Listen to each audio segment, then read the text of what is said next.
Introduction. Ghosts.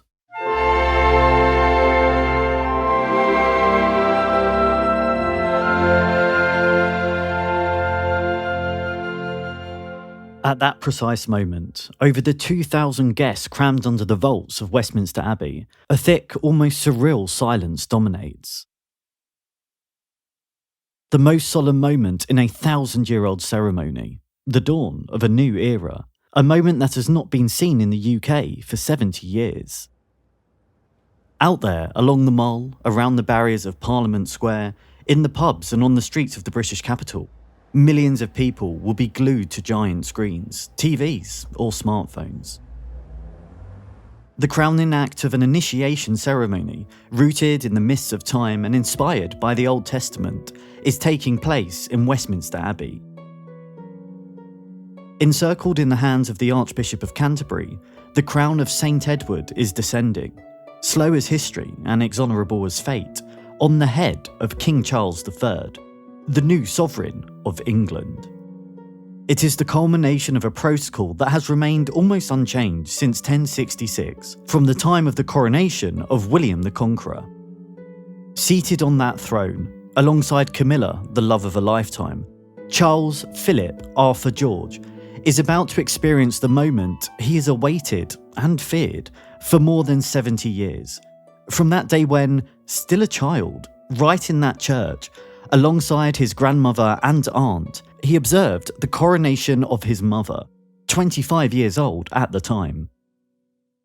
It is the most important moment of his life, and no one before him had waited for it so long. Yet, in that instant, in addition to the silence of those present and the enthusiasm of his subjects, Charles is surrounded, above all, by ghosts. No, I don't mean the ghosts of 3,000-year giants of the past, like Isaac Newton, Charles Darwin, or William Shakespeare, who rest under the checked floor of Westminster Abbey. And I don't even mean the spectres conjured up by his name, as Charles I ended up beheaded, and his son Charles II reigned during the Black Death and Great Fire that ravaged London.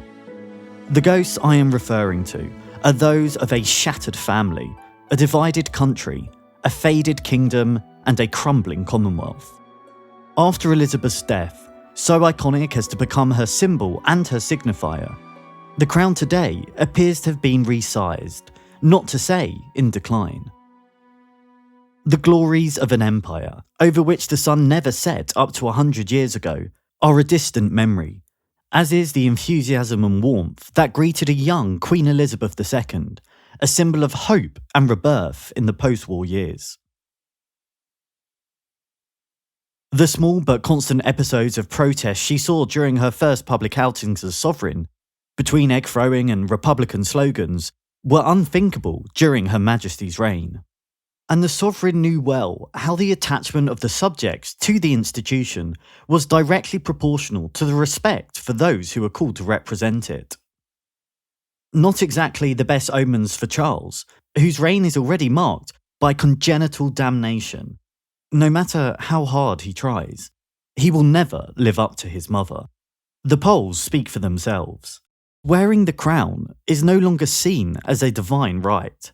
George VI had already sensed it with the advent of the radio. His eldest daughter Elizabeth made it clear with the arrival of TV, "I have to be seen to be believed." The benefits enjoyed by members of the firm, the company as the royal family is defined, must be justified with daily work. But not only that, scientific and cultural progress, combined with new means of communication, has ripped open the veil of maya that has always protected rulers, making them distant and unapproachable. Today the royal family is exposed to sunlight, in favour of a camera, just a click away, or worse, even a reel. A perceptive proximity that inevitably favours greater scrutiny and easier criticism. And everyone knows it. The constitutionalist Bagehot was the first to write it in the mid-1800s. Never ever let too much light enter the royal palaces, so as not to let that thin filter of magic, reverence, and mystery disappear, which today seems to have been pierced forever. This is why King Charles III has now the titanic effort that Elizabeth did not have to make. Not only that of earning the respect of her subjects and legitimising her role as sovereign, but also that of justifying the very existence of the monarchy.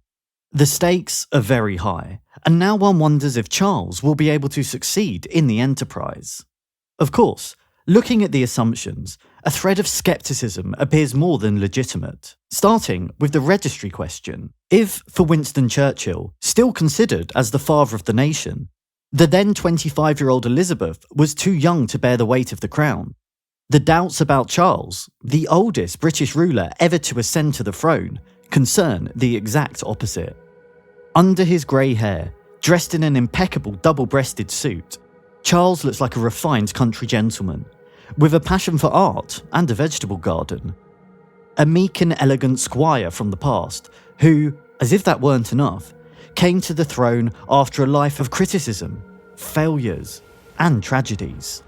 And now that the new Carolean era has begun, the real question everyone is asking is, who is Charles really? Who is the man behind the crown? We saw him in a kilt, taking his sons William and Harry for a walk in the woods. We saw him walk Meghan Markle down the aisle as a surrogate father. We saw him next to Camilla, grizzled and smiling. But above all, we have always seen him with Diana. Her suffering, the shock of the tragedy that broke his life, and her memory, still indelible. In short, throughout his life, Charles of England lived in the shadows, irreparably eclipsed by someone more charismatic than him. For everyone, Charles has long been a restless son, a complicated brother, an adulterous husband, a distant father, and a more or less accomplice father-in-law, always forced to play a secondary role, now antagonist, now extra, in any case barely necessary for the development of history. So much so that Time magazine, gathering widespread popular sentiment, called him the Forgotten Prince. It was 2013, the year the monarchy was shining thanks to the new royal couple, William and Kate. Recently parents of Prince George and Elizabeth II, was still firmly at the helm of the kingdom and on the front pages of the newspapers. But no trace of Charles. In the presence of his mother, Charles has always been the eternal apprentice. Yet, he never lost heart. Although 70 years spent learning a trade would have discouraged anyone. From her, he learned the sense of duty and traditions, of the form that becomes substance, of the importance of understanding the feelings of the subjects and of working in harmony with them. Something as curious as the monarchy won't survive unless people's attitudes are taken into account, he said on a visit to Australia. After all, if people don't want it, they won't get it. Many teachings from Elizabeth, of course, but at a safe distance. The Queen, who already belonged to a generation in which the most important things were those said in silence, was not good at showing her feelings or finding the time for it. Charles never received the hoped for affection from his parents, but he was not even particularly loved by his subjects, or even less, celebrated by the press. It was quite the contrary. In the stormiest moments of his marriage to Diana, he has long been the target of a brutal media campaign.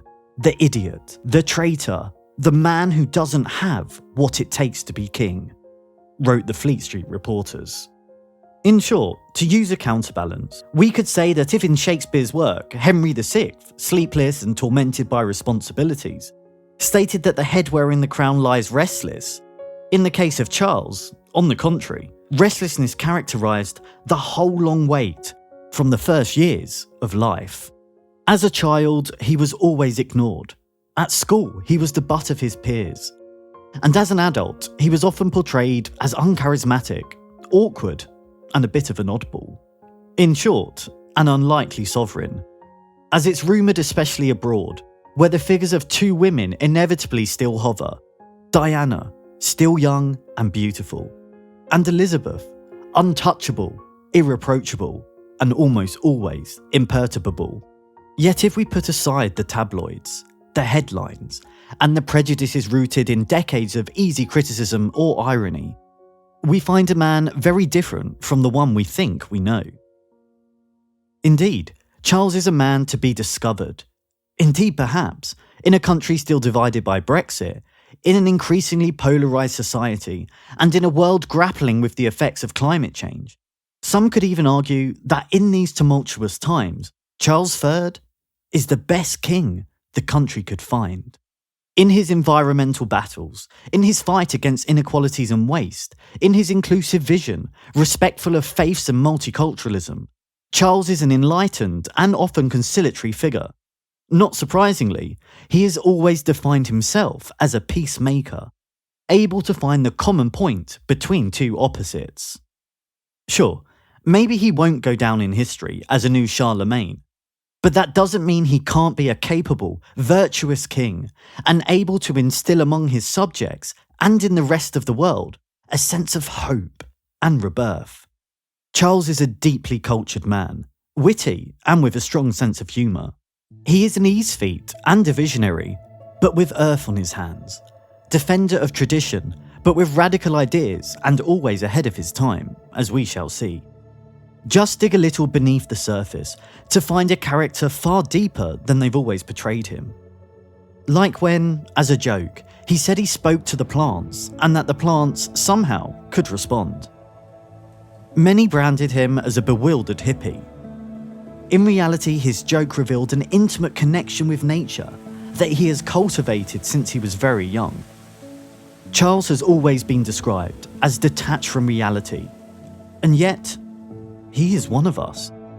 An imperfect free hitter, closer to the common people than one might believe. As became clear during a recent visit to the Whitechapel Mosque in East London, when, after taking off his shoes as a sign of respect, he showed off a sock with a hole in it. A misstep? Not at all. Indeed, a sign of coherence with his sustainable creed, wrote the newspapers. Charles has always been described as spoiled. Yet for 50 years, he has been working day and night, almost always with an altruistic spirit. I am determined to help others, and I hope to leave behind a better world than the one I found, he once replied to those asked to define the role he has held for a lifetime. This, if you like, is his strong point, but at the same time it can represent his greatest threat. Because, everyone knows it, the monarchy is impartial by nature and apolitical by constitution. And now, his fervent activism will have to find a new shape. And yet, the accounts are settled in the end. And what matters is that today, Charles is finally king. Someone else's ex-son, husband, father, lover, and father-in-law has become the protagonist of the story. And now he will have to shine his own light, proving what he's made of. Charles has clear ideas and no time to waste. His priority is to modernise the monarchy, make it more inclusive, transparent, modern, and close to ordinary people. Leave her better than he found her, for what will come after him? The much-awaited kingdom of his son, William, in whose veins flows the blood of Diana, the unforgettable princess of the people. Perhaps even her ghost is hovering under the vaults of Westminster Abbey, in the dense, almost surreal silence that surrounds Charles, while he is seated on that throne, in front of the crown and the gaze of those present. I hope I manage, he will murmur to himself. Or, as we say around here, God save the king.